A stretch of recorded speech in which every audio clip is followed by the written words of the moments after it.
Hi, in this video, I'm going to show you how to remove password from Excel file.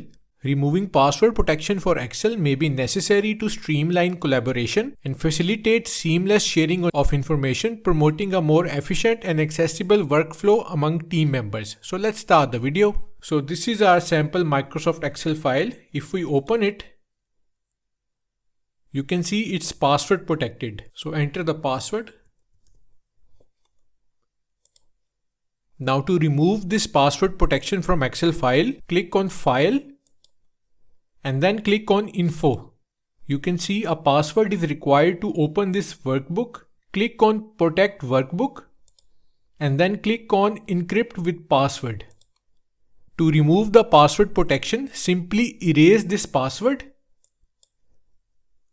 and click OK. Now save this Excel file and close this. If we open this Excel file again, you can see it's not asking for password anymore. So that's how to remove password protection from Excel file. Thanks for watching.